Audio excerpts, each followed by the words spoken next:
Brooklyn boxing from Barclays. We are making the rounds here on ESPN.com alongside Brian Campbell. I am Jim Basquil. Dan Rafael will join us in a moment. The theme on Saturday was the mismatches in favor of the junior welterweight champ Danny Garcia, as well as the 140-pound title holder Lamont Peterson. As expected, Garcia took apart the overmatched Rod Salka, knocking him out cold in the second round. And Brian, you were among the many who felt Salka didn't even deserve this shot, despite the fact that it wasn't even a title shot. But from Garcia's standpoint, what can we or he take from this that's going to really kind of move forward, help him in the future?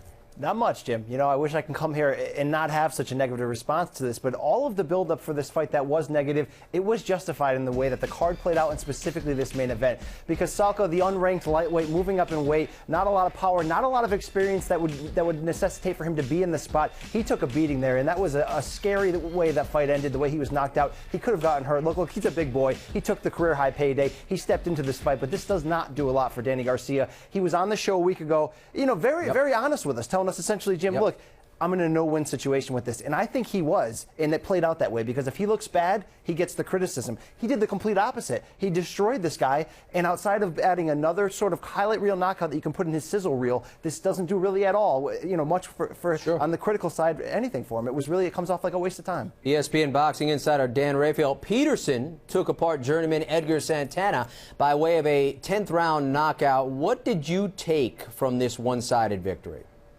Nothing. I mean, it was similar to the main event. I mean, it was total garbage. It was a waste of time. You know, I sarcastically referred to it in my Twitter as card of the year.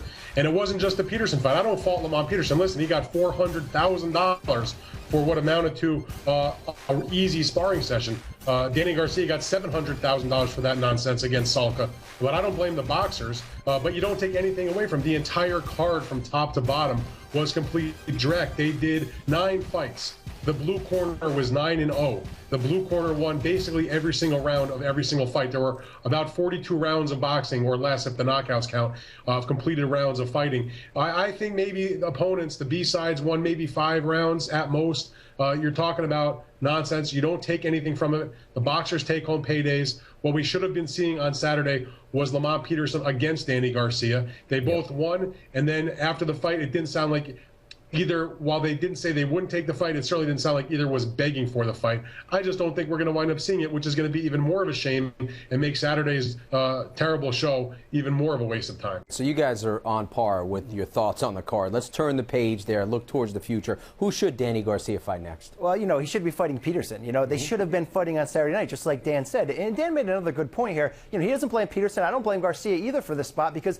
they both pretty much have said during the fight week that they wish they would have been fighting each other. I think what you're looking at now is Al Heyman represented fighters in 2013. We saw a lot of great matchups when they fought each other. We're not seeing that right now in 2014, and based on some of their comments after the fight, it's not giving you the hope that you will see that. I mean, you're going to see that September 6th, Lucas Matisse and Adrian Broner on the same card in better matchups than Saturday, but not fighting each other. Jim, this perpetuates this thought that Al Heyman is in control of everybody, in control of the networks, in control of the promoters, that the fighters don't even have the say, that he is in complete control. It's okay when we're getting good fights.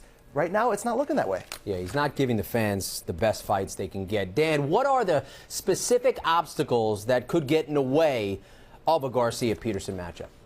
There are none, literally. The only obstacle in standing in the way of this fight would be Al Heyman not giving it the blessing to happen.